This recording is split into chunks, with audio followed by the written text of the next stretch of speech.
वाराणसी में कई सारे घाट हैं। इनमें से कई सारे घाट की एक अपनी कहानी है, लेकिन कुछ घाटों की कहानियां लोक कहानियों की तरह भी हैं। वाराणसी में एक रतन का परिवार रहता था। उनकी उम्र 45 साल थी। वो अब खुद का घर बनाना चाहते थे। वो अभी अपने पुश्तैनी घर में रहते थे। उन्होंने ब्रह्मघाट के पास घर बनवाने का काम शुरू करवाया। ब्रह्मघाट की कुछ पुरानी कहानियाँ सब लोगों में फैली हुई थी। एक दिन जब वो अपने नए घर से पुश्तैनी घर की ओर जा रहे थे, तब एकदम से लाइट चली जाती है। तब रतन को डर लगने लगता है, तो वो भगवान का नाम लेके जाते हैं। इतने में पीछे से आवाज आती है, तो वो पीछे पलट के देखते हैं तो कोई नहीं दिखता। तब वो जल्दी जल्दी चलते हैं। फिर इतने में वापस आवाज आती है, अरे रतन सुनना। तो वो फिर से पलट जाते हैं। उन्हें पीछे कोई नहीं दिखता। वो जल्दी जल्दी चलने लगते हैं। तब उन्हें कदमों की आवाज आने लगती है। उन्हें समझ आता है कि कोई तो उनके साथ चल रहा है। वो घर पर पहुंच जाते हैं। जैसे ही अपने कमरे में जाते हैं, वैसे ही उन्हें एक झटका सा लगता है और वो मुंह के बल गिर जाते हैं। गिरते ही आवाज से सब लोग उनके पास आ जाते हैं और देखते हैं कि उनके सर से खून बह रहा है। घर में थोड़ा इलाज करने के बाद सुबह का इंतजार करने लगते हैं। सुबह होते ही उन्हें हॉस्पिटल ले जाके पट्टी करवा के घर लाया जाता है।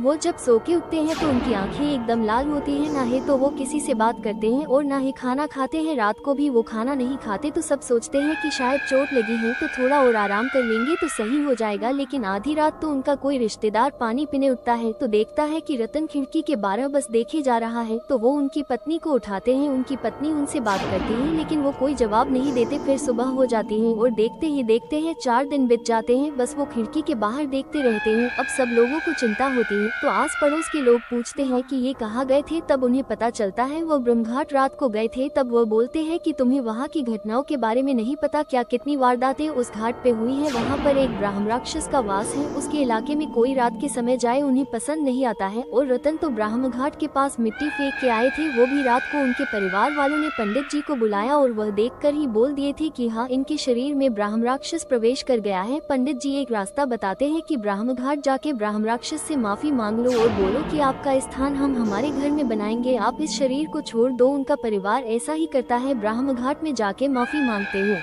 और वो अपने नए घर में उनका स्थान बनवाते हैं और फिर रतन धीरे धीरे सही होते हैं।